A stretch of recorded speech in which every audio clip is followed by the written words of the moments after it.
পাহাড়ের মাঝে এক অন্ধকার রাতে এক এতিম ছেলে এক নির্জন গুহার ভেতর নিজের হাতে মাটি খুঁড়ছিল। তার মন ভারাক্রান্ত ছিল এবং তার চোখ যা দেখছিল তা বিশ্বাস করতে অস্বীকার করছিল।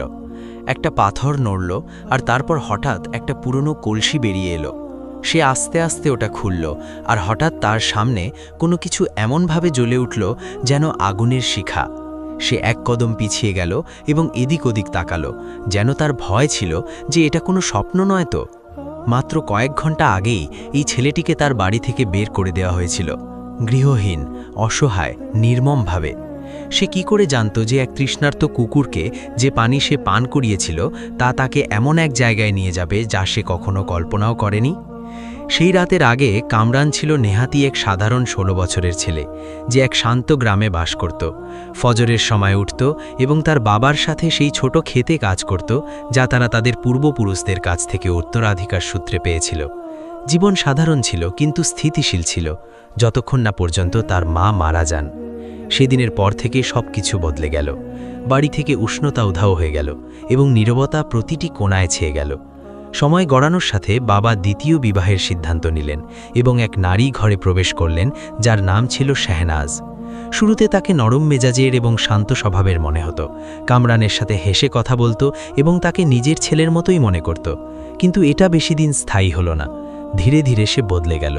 হাসি উধাও হয়ে গেল এবং তার জায়গা নিল শীতল দৃষ্টি। তারপর সে কামরানের প্রতিটি কাজের ওপর নজর রাখতে শুরু করল। সামান্য দেরি, সামান্য ভুল, সে সেটাকে অতিরঞ্জিত করে বড় সমস্যা বানিয়ে ফেলত।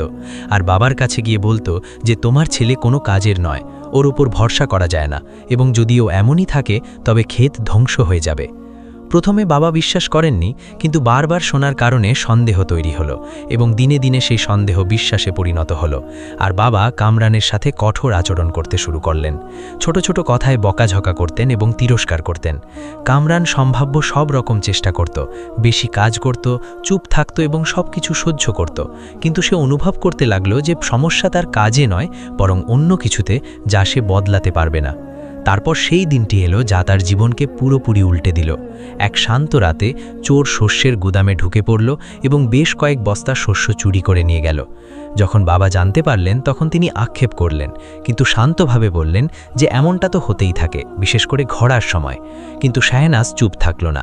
সে তার কাছে এসে তীক্ষ্ণ স্বরে বলল যে না, এটা তোমার ছেলের অবহেলার কারণে হয়েছে। ও যদি ওর কাজ ঠিকমতো করত তাহলে এমনটা হতো না। আর সে বারবার এই কথাই বলতে থাকলো যতক্ষণ না পর্যন্ত বাবা তা মেনে নিলেন।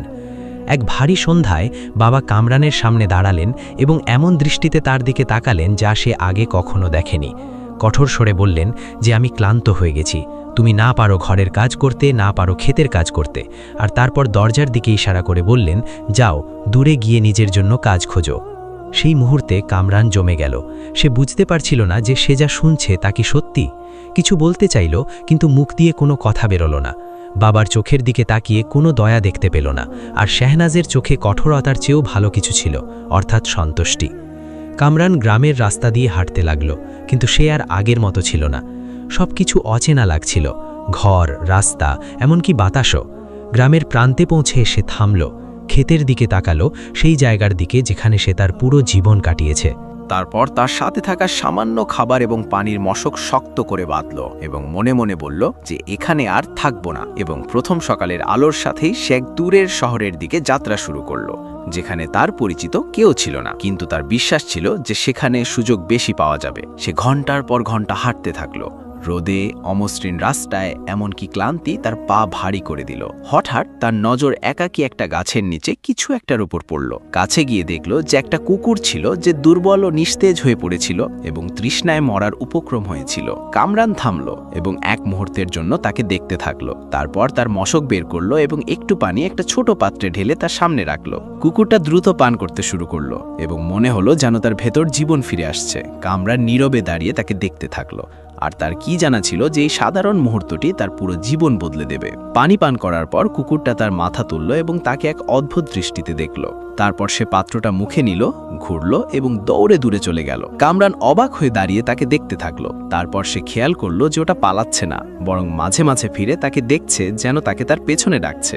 সে এক মুহূর্ত ইতস্তত করলো, তারপর মনে মনে ভাবলো যে যাবো আর কথায়, এমনিতেও, এবং তার পেছনে চলতে শুরু করলো। কুকুরটা পাথর আর উপত্যকার মাঝখান দিয়ে পার হয়ে এক দূরবর্তী জায়গায় পৌঁছলো এবং তারপর একটা ছোট গুহার সামনে থামলো। ভেতরে ঢুকলো এবং কামরানও তার পেছনে পেছনে গেল। সে কাছাকাছি পৌঁছাতেই দুর্বল আওয়াজ শুনতে পেল, হালকা কোকানোর শব্দ, আর আরও এগিয়ে গিয়ে দেখল যে 5টি ছোট ছোট কুকুর ছানা ছিল, দুর্বল, তৃষ্ণার্ত, ম্লান হয়ে যাওয়া এবং কোনো মতে নড়াচড়া করতে পারছিল। সেই মুহূর্তে কামরান বুঝে গেল যে কুকুরটা পালিয়ে যায়নি, বরং সাহায্য চাইতে এসেছিল। সে দ্রুত তাদের কাছে গেল এবং যেটুকু পানি বেঁচেছিল তা তাদের পান করালো। তারপর তার খাবার থেকে কিছুটা বের করে তাদের সামনে রাখল। তারা ক্ষুধার্তের মতো সেগুলোর উপর ঝাঁপিয়ে পড়ল। কামরান তাদের কাছে বসে পড়ল এবং নীরবে তাদের দেখতে থাকলো, আর তার মনে এক অদ্ভুত প্রশান্তি নেমে এলো, যা ঘর থেকে বের হওয়ার পর এই প্রথমবার অনুভব করেছিল। যখন রাত হয়ে গেল তখন সে গুহার মুখের কাছে ঘুমানোর সিদ্ধান্ত নিল। ভাবল যে সকাল হতেই শহরের দিকে যাত্রা আবার শুরু করবে। প্রথম ভোরের আলোর সাথে সাথে গুহার ভেতর থেকে হালকা আওয়াজ এলো। ছোট ছানাগুলো তাদের মায়ের দিকে ঘষ্টে ঘষ্টে যাচ্ছিল এবং হালকা কোকানোর শব্দ করছিল। কামরান আস্তে আস্তে চোখ খুলল এবং হাতের উপর ভর দিয়ে উঠে তাদের কাছে গেল। কুকুরটা কিছু শক্তি ফিরে পেয়েছিল এবং ছানাগুলো তার চারপাশে জড়ো হয়ে দুধ চাইছিল। কামরানের ঠোঁটে হালকা হাসি ফুটে উঠল এবং সেই দৃশ্যের মধ্যে একটা উষ্ণতা ছিল যা গতকালের কাঠিন্যের কিছু বোঝা হালকা করে দিল।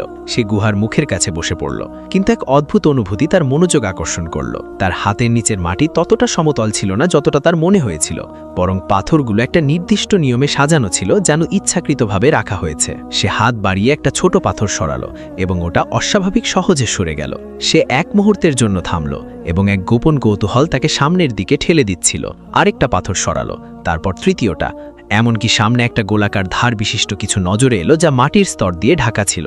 তার হৃদস্পন্দন বেড়ে গেল এবং সে আরও ঝুঁকল এবং হাত দিয়ে মাটি পরিষ্কার করতে শুরু করল। অবশেষে একটা পুরনো মাটির কলসির মুখ বেরিয়ে এলো। এক মুহূর্তের জন্য সে তার জায়গায় জমে গেল, বুঝতে পারছিল না সামনে এগোবে নাকি পিছিয়ে যাবে। গুহার মুখের দিকে তাকালো এবং নিশ্চিত হলো যে কেউ দেখছে না। তারপর আবার কলসির দিকে নজর দিল এবং সাবধানে হাত বাড়িয়ে ওটা একটু ওপরে উঠালো। ওর ওজন স্পষ্টভাবে অনুভব হলো, যেন ভেতরে কোনো ভারী জিনিস আছে। আর যেই সে ওটা খুলল, সকালের আলো ভেতরে থাকা জিনিসের সাথে ধাক্কা খেয়ে জ্বলে উঠল। খাঁটি সোনার মুদ্রা ছিল, যা নীরবতায় জ্বলজ্বল করছিল। কামরানের চোখ বড় বড় হয়ে গেল এবং সে বিস্ময়ের চোটে একটু পিছিয়ে গেল। তারপর আবার কাছে এলো, যেন চোখের ভুল নয় তো। সে একটা মুদ্রা ছুল তো ওটা ঠান্ডা আর ভারী ছিল, এবং তার বিশ্বাস হলো যে সে যা দেখছে তা সত্যি। আর যখন সে কলসির চারপাশে আরও মাটি পরিষ্কার করছিল, তখন তার হাত অন্য কিছুতে ধাক্কা খেল। একটু আর খুঁড়ল তো দেখল যে প্রথম কলসির সাথে একদম লাগানো আরও একটা কলসি রাখা আছে। সেই সময় তার মনে সবকিছু বদলে গেল। এটা আর কোনো কাকতালীয় ব্যাপার রইল না, বরং এটা একটা গুপ্তধন ছিল, যা অনেক আগে কেউ পুঁতে রেখেছিল, আর হয়তো তার মালিক তারপর আর কখনো ফিরে আসেনি।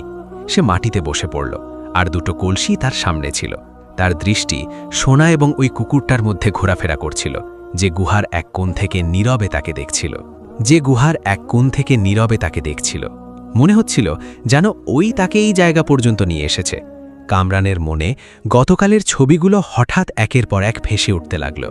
তার ভেঙে পড়ার সেই মুহূর্ত, যখন তাকে বাড়ি থেকে বের করে দেওয়া হয়েছিল, বাবার সেই কঠোর দৃষ্টি, রোদে পার করা দীর্ঘ পথ, আর তারপর এই মুহূর্ত, যা দুই পরিস্থিতির মাঝে এক সীমানায় দাঁড়িয়েছিল। সে ঠান্ডা মাথায় ভাবতে শুরু করল। সে জানত যে গুপ্তধন এখানে ফেলে যাওয়া বিপজ্জনক, আর শুধু ভাগ্যই যথেষ্ট নয় যতক্ষণ না পর্যন্ত কোনো কৌশল থাকে। সে মনে মনে বলল যে যদি এই ব্যাপারটি অন্য কারো সামনে প্রকাশ হয়ে যায়, তবে সবকিছু নষ্ট হয়ে যাবে, আর যদি ওগুলো যেমন আছে তেমনই তুলে নিয়ে চলে যায়, তবে মানুষের চোখে পড়ে যাবে। এমন কোনো ফন্দি আটতে হবে যা ওগুলোকে লুকিয়েও রাখবে আর যখন খুশি ফিরে আসতে পারবে। প্রথমে সে দুটো কলসিকে তাদের জায়গা থেকে খুব কষ্টে বের করল, তারপর টেনে গুহার বাইরে আনল এবং কিছুক্ষণ থেমে নিজের শক্তি সঞ্চয় করল। তারপর সে কাছের একটা পাহাড়ের দিকে রওনা হলো, যার মাঝখান পর্যন্ত পৌঁছানো কারোর জন্য সহজ ছিল না। আস্তে আস্তে হাঁটতে থাকল। একসময় সে এমন এক উঁচু এবং এবড়োখেবড়ো জায়গায় পৌঁছালো, যা উপত্যকার নিচ থেকে পরিষ্কার দেখা যায়। সেখানে সে তার হাত এবং পাথরের সাহায্যে একটা গভীর গর্ত খুঁড়ল, যা দুটো কলসি রাখার জন্য যথেষ্ট। সেগুলোকে সাবধানে ভেতরে রাখল, তারপর মাটি দিয়ে ঢেকে দিল, আর ওপরে পাথরগুলো সেভাবেই সাজিয়ে দিল যেমন আগে ছিল। বরং আরও বেশি করে, যাতে কোনো চিহ্ন না থাকে। তারপর সে অনেকক্ষণ দাঁড়িয়ে ওই জায়গাটাকে মনোযোগ দিয়ে দেখতে লাগল। তার মানচিত্র মনে গেঁথে দিতে লাগল, আর ওই চিহ্নগুলো মনে করতে লাগল যা আবার এখানে নিয়ে আসতে পারে।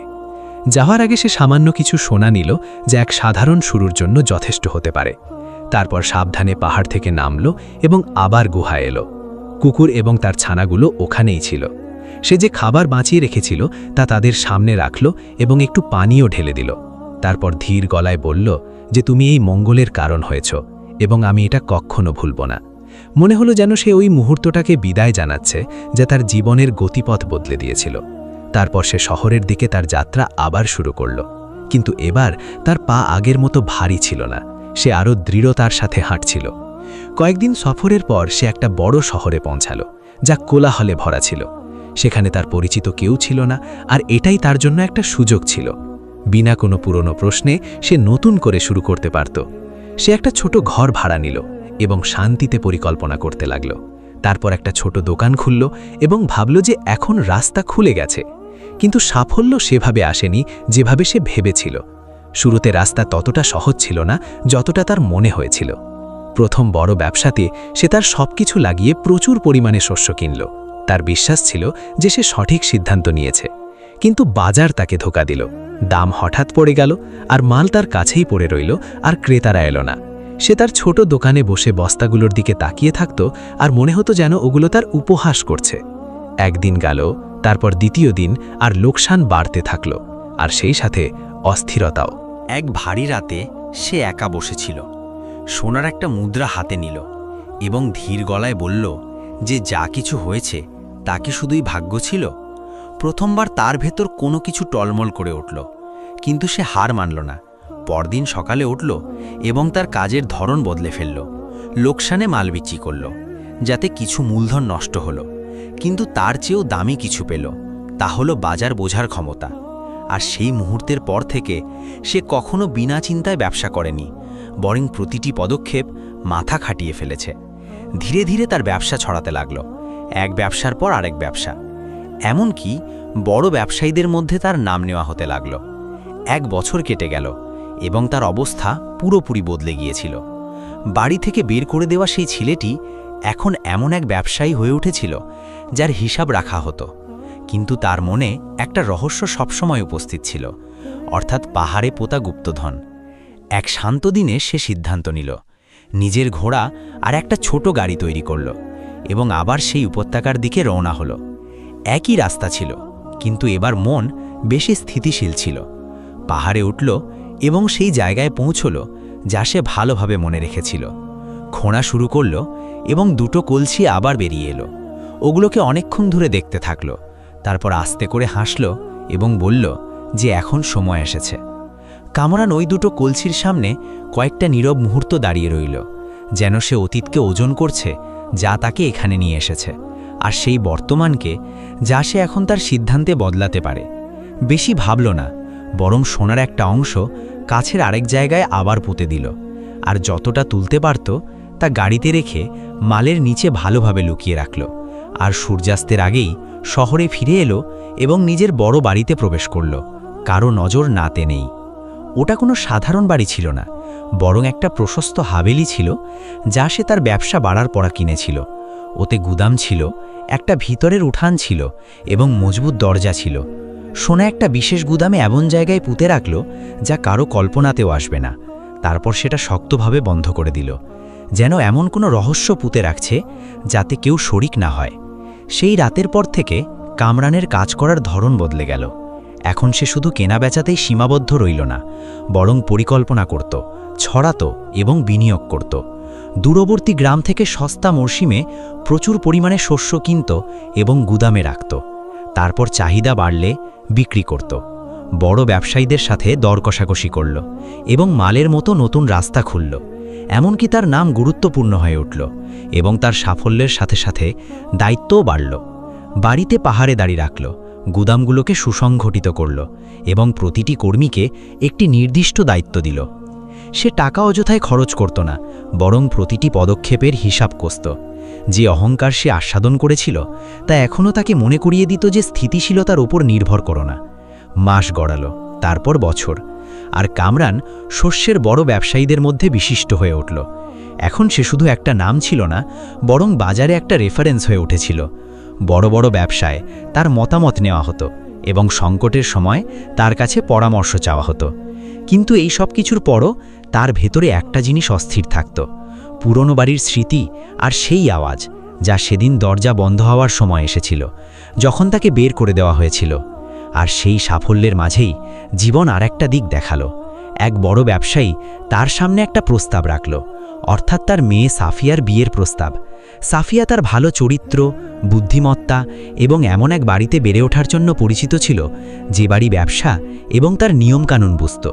কামরান তাড়াহুড়োয় হ্যাঁ বলেনি, বরং তার সম্পর্কে খোঁজ খবর নিল। আর যখন তার বিশ্বাস হলো যে সে এমন একজন সঙ্গী হতে পারে যার ওপর ভরসা করা যায়, তখন সে সম্মতি জানালো।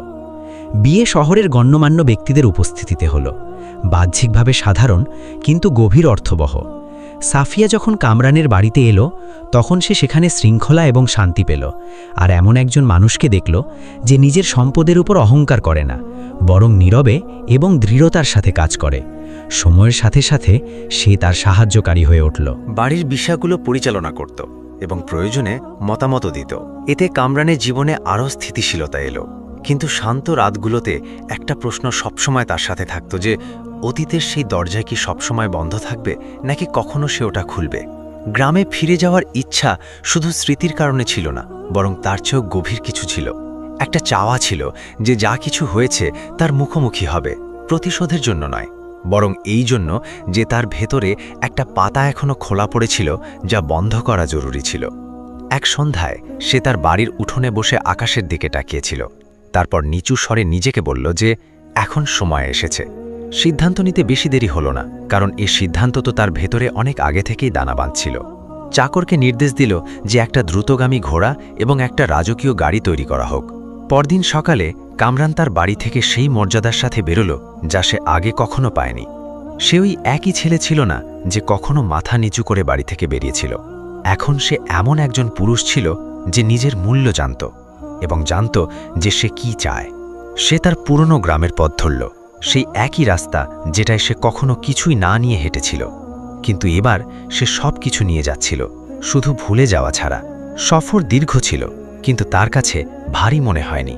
তার মন ব্যস্ত ছিল সেই প্রশ্নগুলোতে, যে বাবা কি বদলে গেছেন, শেহনাজ কি এখনও তেমনই আছে, তারা কি তাকে প্রথম দেখাতেই চিনতে পারবে, নাকি সে তাদের মাঝে একজন অচেনা মানুষের মতো পার হয়ে যাবে।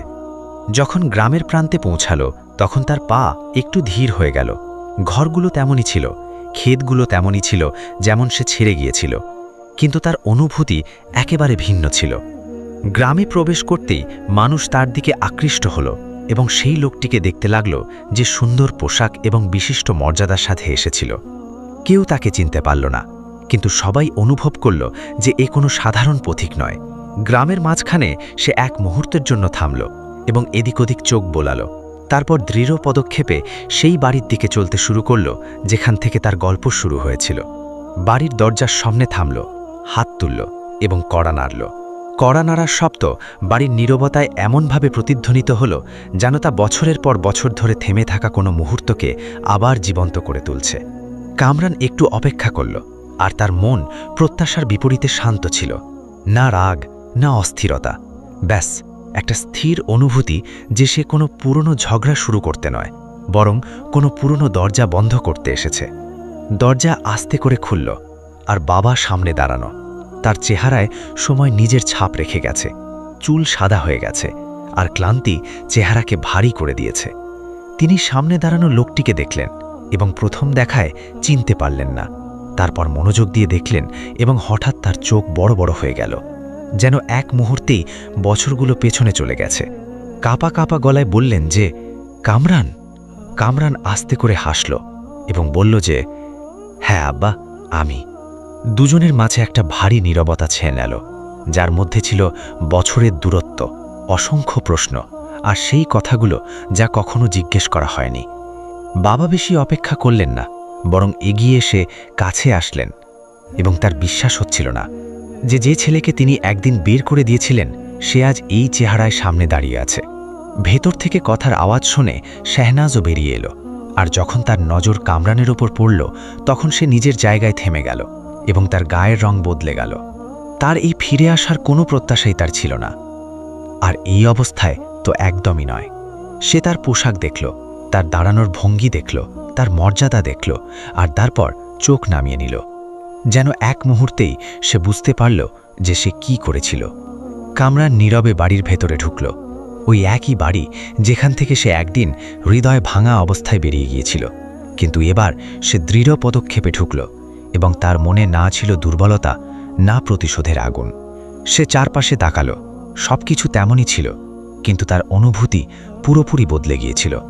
বাবা শুরু করলেন এবং তার কণ্ঠস্বরে স্পষ্ট অনুশোচনা ছিল। বললেন, বাবা, আমি ভুল করেছি। আমি ভুল করেছি যখন বিশ্বাস করেছিলাম, আর ভুল করেছি যখন তোর ওপর জুলুম করেছিলাম। আমার এমনটা করা উচিত হয়নি, আমার এটা হতেই দেওয়া উচিত হয়নি। তারপর কিছুক্ষণ থামলেন এবং আরও বললেন যে, তারপর আমি তোকে খুঁজেছি, কিন্তু তুই কোথাও ছিলি না, আর আমি বুঝতে পারিনি যে তুই কোথায় চলে গেছিস। শাহনাজও কিছুক্ষণ চুপ থাকলো, তারপর ধীর গলায় বলল যে, আমি তোর উপর জুলুম করেছি, আর আমার কাছে এর কোনো সাফাই নেই। কামরান তাদের শান্তভাবে দেখল এবং কোনো তাড়াহুড়ো করল না। সে তাদের পুরনো কথা মনে করিয়ে দিতে চাইল না, কারণ সে এখন আর সেই ছেলেটা নেই যাকে কিছু প্রমাণ করতে হবে। কিছুক্ষণ পর বলল যে, যা হওয়ার তা হয়ে গেছে, আর এখন আমি সেভাবে এর ব্যাপারে ভাবি না যেভাবে আগে ভাবতাম। হয়তো ওই সবকিছু কঠিন ছিল, কিন্তু সেটা এমন এক সফরের সূচনা করেছিল যে পর্যন্ত আমি কখনো পৌঁছাতে পারতাম না যদি এখানে থাকতাম। বাবা অবাক হয়ে তার দিকে তাকালেন, তো কামরান বলল যে, আমি এখান থেকে খালি হাতে বেরিয়েছিলাম, কিন্তু আল্লাহ আমার উপর দয়া করেছেন এবং আমাকে রিজিক দিয়েছেন, আর শিখিয়েছেন যে কিভাবে শূন্য থেকে শুরু করতে হয়, কিভাবে নিজের পায়ে দাঁড়াতে হয়, আর কিভাবে কোনো অবস্থাকে নিজের ভেতর ভাঙতে না দেওয়া হয়। তারপর আস্তে করে যোগ করল যে, আর আমি আজ এই জন্য আসিনি যে কোনো অভিযোগ করব বা দোষারোপ করব, বরং এই জন্য এসেছি যে কথাটা আমার ভেতরে রয়ে গিয়েছিল সেটাকে শেষ করতে পারি। যাওয়ার আগে সে বাবার দিকে ঘুরল এবং শান্তভাবে বলল যে, আমি আপনাদের এভাবেই ছেড়ে যাব না যেমন আছেন। বাবা অবাক হয়ে তার দিকে তাকালেন, তো কামরান বলল যে, আমি আপনাদের জন্য গ্রামের প্রান্তে একটা নতুন বাড়ি কিনেছি এবং তার সাথে একটা বাগানও আছে যা আপনাদের প্রয়োজনের জন্য যথেষ্ট হবে। বাবার চোখ বড় বড় হয়ে গেল এবং তিনি যা শুনলেন তা এখনও বোঝার চেষ্টা করছিলেন। তারপর কামরান একটা থলে বের করল এবং বাবার সামনে রেখে দিল, আর বলল যে, এটা আপনাদের জন্য, আর বেশ কিছুদিন আপনাদের কাজ চলবে, যতক্ষণ না সবকিছু ঠিক হয়ে যায়। বাবা কিছু বলতে চাইলেন, কিন্তু কথা বেরোলো না। তিনি শুধু কামরানকে দেখতে থাকলেন এবং তার চোখে সেই জিনিসটা ফুটে উঠল যা অনেক দিন ধরে গায়েব ছিল, অর্থাৎ অনুশোচনা এবং কৃতজ্ঞতা মিলেমিশে একাকার। শাহনাজও কিছু বলল না, কিন্তু তার চেহারা পুরোপুরি বদলে গিয়েছিল, যেন সে এখন গিয়ে বুঝতে পারল যে যার ওপর সে জুলুম করেছিল সে আজ তার সাথে ভালো করতে এসেছে। কামরান বেশি দেরি করল না, যা বলার ছিল বলে দিল, আর যা করার ছিল করে দিল। সে বাড়ি থেকে বেরোলো, আর গ্রামে খবর ছড়িয়ে পড়ল যে কামরান ফিরে এসেছে, আর সে এখন আর সেই সাধারণ ছেলেটা নেই, বরং শহরের এক বড় ব্যবসায়ী হয়ে গেছে। মানুষ জড়ো হতে লাগলো, অবাক হয়ে দেখতে লাগলো এবং তার সম্পর্কে জিজ্ঞেস করতে লাগলো, কিন্তু যে জিনিসটা সবচেয়ে বেশি মনোযোগ আকর্ষণ করল তা তার মাল বা ধন সম্পদ ছিল না, বরং এটা ছিল যে সে বাবাকে নিজের বুকে জড়িয়ে ধরেছিল। নিজের সাক্ষাৎ সম্পন্ন করার পর কামরান আরও একবার ওই দরজার সামনে দাঁড়ালো, কিন্তু এবার এটা বিদায়ের দরজা ছিল না, যেখান থেকে কেউ ফিরে আসে না। এটা এমন এক বাবার দরজা ছিল যা যেমন বন্ধ হওয়া উচিত ছিল তেমনই বন্ধ হয়েছিল। সে বাবাকে আস্তে করে বিদায় জানালো, তারপর ঘুরল এবং চলতে শুরু করলো, আর পেছনে ফেলে গেল এমন কিছু যা মালের চেয়েও দামি ছিল, অর্থাৎ নিজের মনের শান্তি। সে তার শহরে ফিরে এলো, সেই জীবনে যা সে নিজের হাতে তৈরি করেছিল, কিন্তু এখন তার ভেতরের বোঝা হালকা হয়ে গিয়েছিল। সেই সফর অতীতের দিকে ফেরা ছিল না, বরং অতীত থেকে মুক্ত হওয়া ছিল। ওই গল্পের উপর মনোযোগ দিলে একটা কথা বোঝা যায় যে প্রতিটি আঘাত যা তুমি পাও তা শেষ নয়। কিছু আঘাত তোমাকে সেই রাস্তায় ঠেলে দেয় যে রাস্তায় তুমি কখনো নিজে যেতে পারতে না। যদি কামরান ওখানেই থাকতো তবে কখনো সেই হতে পারতো না যা সে হয়ে গেছে। আর কখনো কখনো সবচেয়ে বড় প্রতিশোধ এটা নয় যে কষ্ট ফিরিয়ে দাও, বরং এটা হয় যে সফল হয়ে যাও আর তারপর ক্ষমা করে দাও। আর এইভাবেই এই গল্পের সমাপ্তি হলো, আর পেছনে ফেলে গেল এমন এক চিন্তা যা ভাবার মতো। প্রিয় বন্ধুরা, আশা করি আজকের ভিডিও আপনাদের ভালো লেগেছে। যদি ভিডিওটি ভালো লাগে তবে কমেন্টে জানান আপনারা কোথা থেকে আমাদেরকে দেখছেন। এক সময়কার কথা, এক ছোট গ্রামে ওয়ালিদ নামের এক গরিব যুবক বাস করত, যে রোজ ভোরে উঠে কাঁধে পাত্র তুলে নিত এবং গোয়ালদের খামারে গিয়ে দুধ কিনত। তারপর সেটা দই আর ঘোল বানিয়ে গ্রামবাসীদের কাছে বিক্রি করত। তার এই কাজে কোনো দোষ ছিল না, কিন্তু গ্রামবাসীদের চোখে এটা ছিল তুচ্ছ একটা কাজ। লোকেরা তাকে নিছক একজন ফেরিওয়ালা মনে করত, যাকে না কোনো আসরে ডাকা হতো আর না তার নাম দয়া বা তাচ্ছিল্য ছাড়া কখনো নেওয়া হতো। পথে যখন সে হেঁটে যেত তখন কিছু মানুষ চোখ ফিরিয়ে নিত, যেন তাকে দেখেইনি। আর কিছু মানুষ এমন হালকা হাসত যে হাসির মধ্যে না বলা এক চরম অবজ্ঞা লুকিয়ে থাকত। সে নীরবে কাজ করত, সততার সাথে রোজগার করত এবং হৃদয়ের গভীরে এই বিশ্বাস রাখত যে রিজিক কেবল আল্লাহর হাতে। একদিন যখন সে তার শেষ পাত্রটি খালি করছিল, তখন তার মনে এমন এক চিন্তা এলো যা নিয়ে সে আগে কখনো সাহস করেনি, আর তা হলো বিয়ের চিন্তা। এটা কোনো আবেগপ্রবণ সিদ্ধান্ত ছিল না, বরং এমন এক সংকল্প যা তার মনে অনেক দিন ধরে দানা বাঁধছিল। সে নিজের জন্য গ্রামের এক সম্মানীয় ব্যক্তি সাঈদের মেয়ে সামিনাকে পছন্দ করেছিল। সাঈদ একজন অবস্থাসম্পন্ন লোক ছিলেন, যাকে গ্রামে খুব সম্মানের চোখে দেখা হতো এবং যে কোনো আসরে তার কদর ছিল। সামিনা তার রূপের জন্য বেশ পরিচিত ছিল, কিন্তু যে বিষয়টি ওয়ালিদকে তার দিকে টেনেছিল তা শুধু রূপ ছিল না, বরং তার স্বপ্ন ছিল যে সে একটি স্থিতিশীল জীবন শুরু করবে এবং নিজেকে প্রমাণ করবে যে মানুষ তাকে যতটা সাধারণ মনে করে সে তার চেয়েও অনেক বেশি কিছু। সেদিন সন্ধ্যায় যখন সে একটি খামার থেকে ফিরল, সোজা সাঈদের বাড়ির দিকে রওনা হলো। দরজায় দাঁড়িয়ে এক মুহূর্তের জন্য সে থামল। তার মন তাকে প্রশ্ন করল, সামনে যা হতে চলেছে তার জন্য কি তুমি প্রস্তুত? তারপর সে দরজায় কড়া নাড়ল। বাড়ির কেউ একজন দরজা খুলল এবং তাকে ভেতরে আসার অনুমতি দিল। সে তার দুধের পাত্রগুলো দরজার বাইরেই রেখে দিল, যেমনটা তার স্বভাব ছিল। তারপর ধীর পায়ে ভেতরে প্রবেশ করে সাঈদের সামনে বসে সালাম জানালো। তারপর দৃঢ় কণ্ঠে বলল, চাচা সাঈদ, আমি আপনার মেয়ে সামিনার বিয়ের প্রস্তাব নিয়ে এসেছি এবং আমি তাকে সুখে রাখা ও তার যত্ন নেওয়ার পুরো সামর্থ্য রাখি। কিছুক্ষণের জন্য নীরবতা নেমে এলো। তারপর সাঈদ কঠোর স্বরে তাকে থামিয়ে দিয়ে বললেন, তুমি তাকে সুখে রাখবে? আর তুমি কে? একজন দুধ বিক্রেতা। তোমার কাছে তো কিছুই নেই, আর কখনো থাকবেও না। ওয়ালিদ পিছিয়ে না গিয়ে শান্তভাবে বলল, চাচা, আপনি শুধু একবার সামিনাকে জিজ্ঞেস করে দেখুন। ঠিক সেই মুহূর্তে সামিনা ঘরে এলো। সে ওয়ালিদের দিকে এক পলক তাকালো এবং কোনো দ্বিধা ছাড়াই বলে উঠল, আমার এতে একটুও সম্মতি নেই, আর আমি চাই না মানুষ আমাকে একজন দুধওয়ালার বউ বলুক। তার কথাগুলো ছিল খুব তীক্ষ্ণ, যার মধ্যে কোনো ব্যাখ্যার অবকাশ ছিল না। তারপরও ওয়ালিদ আশার আলো ধরে রাখার চেষ্টা করে বলল, রিজিক আল্লাহর হাতে, আর আল্লাহ তার বান্দার অবস্থা বদলে দিতে সক্ষম।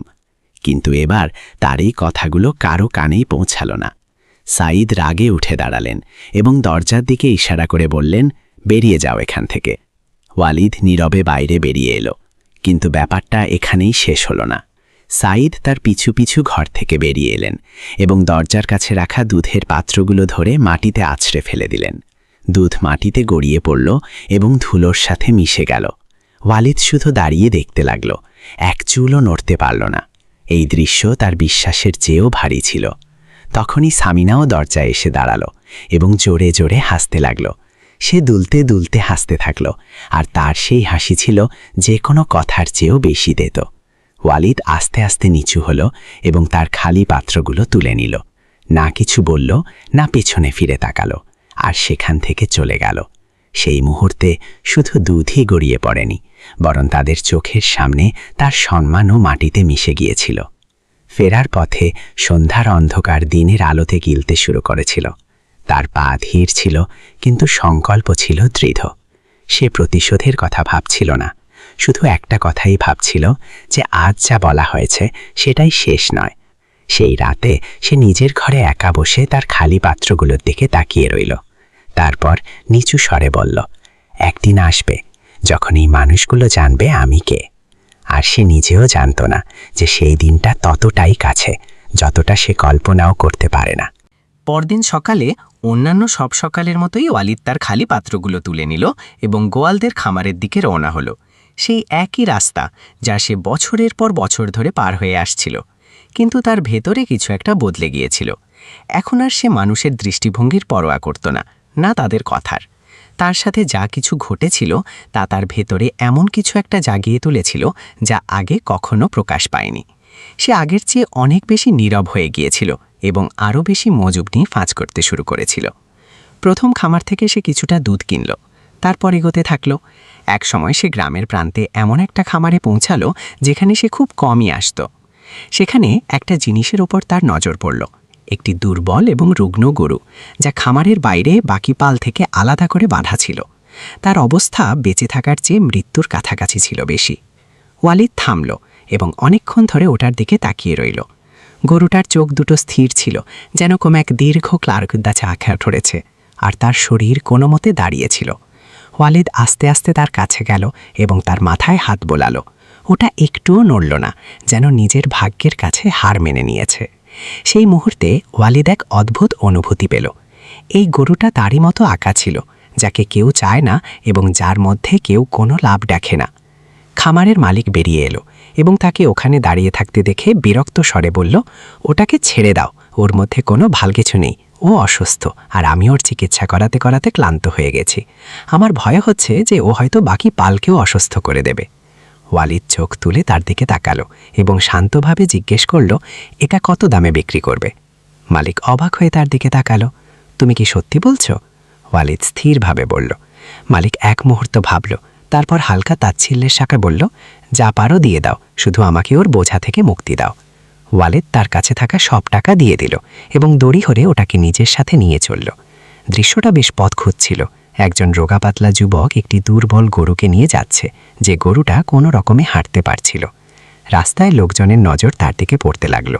কেউ কেউ থামল এবং একজন হাসতে হাসতে বলল, এটা কি ওয়ালিদ, আগে দুধ বিক্রি করতে আর এখন অসুস্থ পশুর ব্যবসায়ী হয়ে গেছো।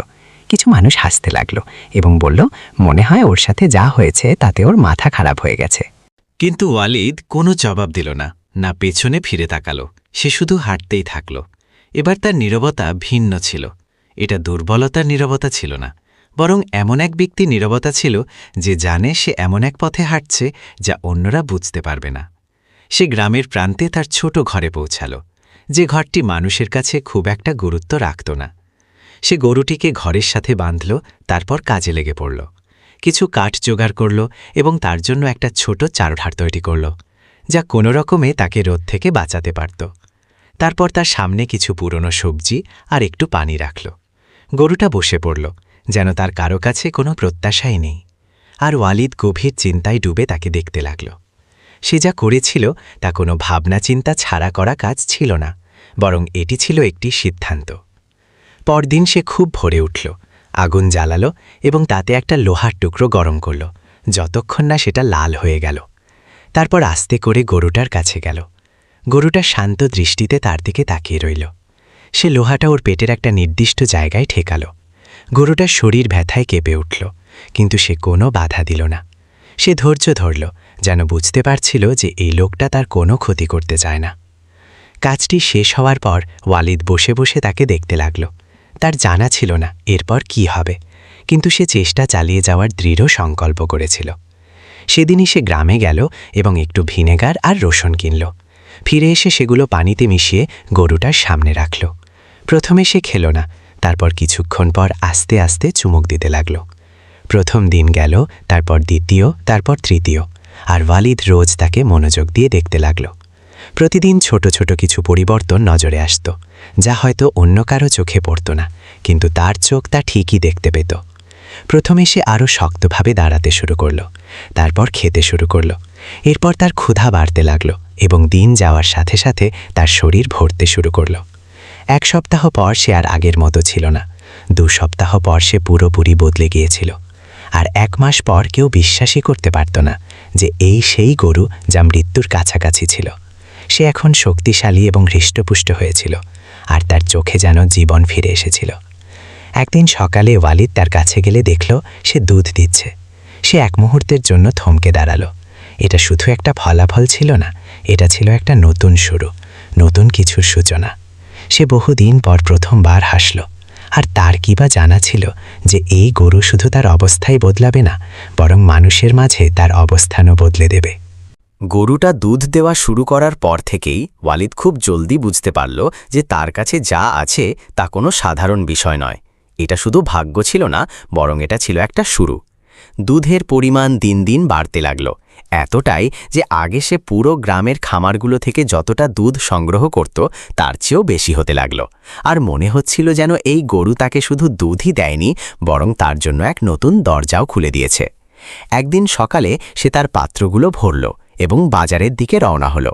কিন্তু এবার একটু পার্থক্য ছিল। এবার সে খামারগুলো থেকে দুধ কিনতে যাচ্ছিল না, বরং নিজের মাল বিক্রি করতে যাচ্ছিল। সে নিজের জায়গায় গিয়ে দাঁড়ালো এবং মানুষ দুধ কিনতে আসতে লাগল। খামারের মালিকরা দেখল যে ওয়ালিদ আজ কিনছে না, বিক্রি করছে। পরদিন সে তার চেয়েও বেশি দুধ নিয়ে এলো, তারপর তার চেয়েও বেশি। মানুষ অবাক হতে লাগল। মনে হয় ওর কাছে কোনো বিশেষ উৎস আছে, নিশ্চয়ই কোনো গোপন রহস্য আছে। কিন্তু ওয়ালিদ কাউকে কিছু বলল না। সে কাউকে বোঝানোর পেছনে সময় নষ্ট করল না। সে শুধু সামনের দিকে এগিয়ে যাওয়ার কাজে লেগে রইল। এক রাতে সে তার আয় গুনল এবং মনে মনে বলল, আমি এখানে থামব না, আমাকে আরও এগোতে হবে। পরদিন সে আরও একটি গরু কিনে আনল। এবার কোনো অসুস্থ গরু নয়, বরং সুস্থ এবং শক্তিশালী। সে ওটাকে প্রথমটার সাথে বাঁধল এবং নতুন উদ্যমে কাজ শুরু করল। সে ফজরের আগে উঠত, নিজের হাতে সব কাজ করত, সব কিছু নিজে তদারকি করত, কোনো ছোটখাটো বিষয়ও এড়িয়ে যেত না এবং ভাগ্যের ওপর নয়, বরং নিজের পরিশ্রমের ওপর ভরসা রাখত। দিন গড়ানোর সাথে সাথে উৎপাদন দ্বিগুণ হল। তখন সে তৃতীয় গরু আনল, তারপর চতুর্থ। এখন আর এটা কোনো পরীক্ষা ছিল না, বরং একটি সফল ব্যবসায় পরিণত হয়েছিল। ছোট খামারটি যখন সংকুলান হচ্ছিল না, তখন সে দেয়াল ভেঙে জায়গা বাড়ালো। তারপর একজনকে কাজে রাখল, এরপর আরেকজনের দরকার পড়ল, তারপর তৃতীয়জন। আর ঘরের চারপাশের জায়গাগুলো পাল্টাতে শুরু করল। গরুর ডাক, শ্রমিকদের ব্যস্ততা এবং দুধ দহন করার কাজে ওই জায়গাটার রূপই বদলে গেল। অল্প সময়ের মধ্যেই ওয়ালিদ শুধু দুধই বিক্রি করছিল না, বরং দই, পনির, মাখন আর ঘিও তৈরি করতে শুরু করেছিল। সে বাজারের দিকে সজাগ দৃষ্টি রাখত। সে জানত মানুষের কী প্রয়োজন এবং সে সেটাই সরবরাহ করত। তারপর সে নিজের পণ্য আশপাশের গ্রামগুলোতে পাঠাতে শুরু করল এবং ব্যবসায়ীরা নিজে থেকেই তার কাছে আসতে লাগল। কেউ প্রচুর পরিমাণে ঘি চাইত, কেউ পনির, আবার কেউ গবাদি পশু কিনতে চাইত। আর ওয়ালিদ, যে একসময় বাজারের এক কোনায় দাঁড়িয়ে থাকত, এখন সে এমন এক ব্যক্তিতে পরিণত হয়েছিল যার কাছে মানুষ নিজে হেঁটে আসত। সে নতুন জমি কিনল, বড় খামার তৈরি করল, প্রজনন উন্নত করার জন্য ভালো সার আনল, তারপর ছাগলও যুক্ত করল এবং প্রতিটি সিদ্ধান্ত খুব ভেবেচিন্তে নিল। না কোনো তাড়াহুড়ো, না কোনো অবহেলা। একদিন গ্রামের একজন লোক তার বিশাল জমি এবং ব্যস্ততা দেখে বলল, এ এখন আর কোনো দুধওয়ালা নেই, এ তো বড় ব্যবসায়ী হয়ে গেছে। আর সময়ের সাথে সাথে সে শুধু একজন ব্যবসায়ী রইল না, বরং পুরো গ্রামের সবচেয়ে ধনী ব্যক্তিতে পরিণত হল। বাজার যেন তাকে ঘিরেই চলতে লাগল। কিন্তু সবচেয়ে বড় পরিবর্তনটা টাকায় আসেনি, এসেছিল মানুষের আচরণে। ওই মানুষগুলো যারা একসময় তার দিকে ফিরেও তাকাত না, এখন তারা আদবের সাথে তাকে সালাম করত। যারা তাকে নিজেদের আসর থেকে দূরে রাখত, তারাই এখন তাকে নিজে থেকে দাওয়াত পাঠাত। জনাব ওয়ালিদ, আমাদের আসরে আসুন, আপনার আশাটা আমাদের জন্য খুব জরুরি, দয়া করে না করবেন না। কিন্তু ওয়ালিদ খুব বিনয়ের সাথে ক্ষমা চেয়ে নিত, কাজে ব্যস্ত আছি, অন্য কোনো সময় আসব। এটা কোনো প্রতিশোধ ছিল না, তবে সে অতীতও ভুলে যায়নি। তার মন বদলে গিয়েছিল, আর এখন সে নিজের কদর বুঝত। কিন্তু তার জানা ছিল না যে আগামী সময় তার মনকে আগের চেয়ে আরও বেশি পরীক্ষা করবে। দিন কাটতে লাগল এবং ওয়ালিদের অবস্থা স্থিতিশীল হল। গ্রামে এখন এমন কেউ ছিল না যে তার মর্যাদা জানত না। একটি শান্ত দিনে যখন সে তার কাজের তদারকি করছিল, তখন তার একজন কর্মচারী দৌড়ে এসে বলল, জনাব, দরজায় একজন মহিলা দাঁড়িয়ে আছেন, তিনি বলছেন যে তার আপনার সাথে জরুরি কোনো কথা আছে। ওয়ালিদ এক মুহূর্তের জন্য থামল, তারপর বলল, ওনাকে ভেতরে পাঠিয়ে দাও। তিনি দ্বিধাগ্রস্ত পায়ে ভেতরে এলেন এবং ওয়ালিদ যেই চোখ তুলে তাকালো, সে সাথে সাথে তাকে চিনে ফেলল। সামিনা। কিন্তু সে আর আগের মতো ছিল না। যে অহংকার একসময় তার চেহারায় থাকত, তা উধাও হয়ে গিয়েছিল এবং তার জায়গা নিয়েছিল দ্বিধা আর লজ্জা। সে তার সামনে দাঁড়িয়ে বলল, আমি ক্ষমা চাইতে এসেছি। ওয়ালিদ সাথে সাথে কোনো জবাব দিল না। সে শুধু তার দিকে তাকিয়ে রইল, যেন সে পুরো কথাটা শুনতে চাইছে। সামিনা বলল, যেদিন আপনি এসেছিলেন আমি আপনার কদর বুঝিনি। আমি শুধু আপনার বাহ্যিক দিকটা দেখেছিলাম, আর আমি ভাবতাম যে দারিদ্র্য এই সব কিছুর শেষ। তারপর সে একটু থামল এবং বলল, আর আপনি ভাবতেন যে ধন সম্পদই একমাত্র ভরসা। ওয়ালিদ চোখ তুলে তাকালো এবং শান্তভাবে জিজ্ঞেস করল, আর তুমি কি ভাবতে? সে এক মুহূর্তের জন্য চুপ রইল। তারপর বলল, আমি ভাবতাম যে আমি একটা ভালো জীবন বেছে নিচ্ছি, কিন্তু আমি পরে বুঝতে পারলাম যে আমি একজন সত্যিকারের মানুষকে ফিরিয়ে দিয়েছিলাম। ওয়ালিদ এগিয়ে এলো এবং স্পষ্ট কণ্ঠে বলল, তোমার কি মনে আছে আমি সেদিন কি বলেছিলাম? আমি বলেছিলাম যে রিজিক আল্লাহর হাতে এবং আল্লাহ তার বান্দার অবস্থা বদলে দিতে সক্ষম। কিন্তু তোমরা অপেক্ষা করনি, তাড়াহুড়ো করে সিদ্ধান্ত নিয়েছিলে এবং ধরে নিয়েছিলে যে আমি কখনো কিছুই হতে পারবো না। তারপর সে আরও কাছে এলো এবং দৃঢ় স্বরে বলল, আর শুধু এটাই নয়, তোমরা আমাকে ধাক্কা দিয়ে বের করে দিয়েছিলে, আমার দুধ মাটিতে ফেলে দিয়েছিলে এবং দাঁড়িয়ে দাঁড়িয়ে হাসছিলে। তার মাথা নিচু হয়ে গেল এবং সে বলল, আমি জানি আমি ভুল ছিলাম এবং আমি তা স্বীকার করছি। ওয়ালিদ বলল, ভুল শুধু প্রত্যাখ্যানের মধ্যে ছিল না, ভুল ছিল ওই তাচ্ছিল্যের মধ্যে। তারপর এক মুহূর্ত চুপ থেকে এসে বলল, তুমি কি জানো সেদিন আমাকে সবচেয়ে বেশি কষ্ট কী দিয়েছিল? তোমার কথাগুলো নয়, বরং তোমার এই বিশ্বাস যে আমি কখনো বদলাবো না। সে মাথা তুলল এবং মিনতির সুরে বলল, আমি আজ এটা বলতে এসেছি যে আমি ভুল ছিলাম। আপনি কি নতুন করে শুরু করতে রাজি আছেন? ওয়ালিদ অনেকক্ষণ ধরে তার দিকে তাকিয়ে রইল। তারপর খুব শান্তভাবে এবং নিশ্চিত কণ্ঠে বলল, কিছু দরজা যখন নিজেদের সময় একবার বন্ধ হয়ে যায় তখন তা আর কখনো খোলে না। তার কথাগুলো ভারী ছিল, কিন্তু সে এখনও তার কথা শেষ করেনি। সে বলল, আমি নিজেকে এই জন্য বদলাইনি যে তোমার কাছে ফিরে আসব। আমি নিজেকে বদলেছি যাতে আমি আমার নিজের রাস্তা সম্পূর্ণ করতে পারি। তারপর সে বলল, যা হওয়ার তা হয়ে গেছে। নীরবতা নেমে এলো। তারপর সামিনা ভাঙা গলায় বলল, আমার বাবা এখন আর আগের মতো নেই, তার ব্যবসা ডুবে গেছে, লোকেরা তাকে ছেড়ে চলে গেছে এবং তিনি তার দিনগুলো অনুশোচনায় পার করছেন। তিনি এখন কারো সামনে মাথা তুলে দাঁড়াতে পারেন না। ওয়ালিদ একটি দীর্ঘশ্বাস নিল এবং বলল, পৃথিবী কারো জন্য থেমে থাকে না, এটা তার জন্য একটা শিক্ষা, যেমনটা আমার জন্য ছিল। তারপর সে বলল, কিন্তু প্রতিটি মানুষের নিজের একটা রাস্তা থাকে। সামিনা বুঝতে পারল যে সে না কঠোর ছিল না নিষ্ঠুর, কিন্তু সে তার কথার বিষয়ে একদম পরিষ্কার ছিল। সে এক মুহূর্তের জন্য দাঁড়িয়ে রইল, তারপর ঘুরে চলে গেল। ওয়ালিদ ওখানেই দাঁড়িয়ে রইল। তার মনে না কোনো ঘৃণা ছিল না কোনো অনুশোচনা, বরং এক অদ্ভুত রকম প্রশান্তি ছিল, যেন সবকিছু তার নিজের জায়গায় ফিরে এসেছে। কিছুদিন পর সে পাশের গ্রামের এক বড় ব্যবসায়ীর কথা জানতে পারল, যিনি তার সততা এবং বিশ্বস্ততার জন্য পরিচিত ছিলেন। তার একটি মেয়ে ছিল যে তার ভালো আচরণ এবং নম্রতার জন্য বিখ্যাত ছিল। ওয়ালিদ নিজে তাদের কাছে গেল এবং বিয়ের প্রস্তাব দিল, আর বিয়ে ঠিক হয়ে গেল। বিয়েটা হলো কোনো রকম লোক দেখানো ছাড়াই, সাধারণ কিন্তু অর্থবহ। আর যখন তার স্ত্রী তার ঘরে প্রবেশ করল, তখন সে শুধু একটি ঘরেই আসেনি, বরং এমন এক জীবনে এসেছিল যা ধৈর্য এবং কঠোর পরিশ্রম দিয়ে গড়া হয়েছিল। আর গ্রামবাসীরা এখন রোজ ওয়ালিদকে দেখত, কিন্তু আগের সেই দৃষ্টি দিয়ে নয়, বরং তারা তাকে এমন এক গল্পের মতো দেখত যা প্রজন্ম থেকে প্রজন্মে শোনানো হবে। এমন এক মানুষের গল্প যে অপমানের জবাব কথায় দেয়নি, বরং তার কাজ দিয়ে দিয়েছে, আর যে নিজেকে তর্ক দিয়ে নয় বরং ফলাফল দিয়ে প্রমাণ করেছে। আর এখানেই ওয়ালিদের গল্পের সমাপ্তি ঘটে। এই গল্পে আমাদের জন্য অনেক শিক্ষা রয়েছে।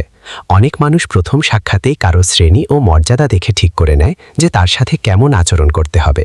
তারা এটা ভুলে যায় যে ইসলামে কোনো শ্রেণীবিন্যাস নেই। আমাদের নবী সাল্লাল্লাহু আলাইহি ওয়াসাল্লাম গরিবদের ভালোবাসতেন, তাদের সাথে বসতেন, তাদের সাথে খাবার খেতেন। আর ইসলামে মর্যাদার আসল মাপকাঠি হলো তাকওয়া বা আল্লাহভীতি। আর আজ মানুষ হয়তো কাউকে তার দুর্বলতার কারণে তুচ্ছ মনে করছে, কিন্তু আগামীকাল হয়তো সেই ব্যক্তি তাদের অভাব পূরণকারী হয়ে উঠবে।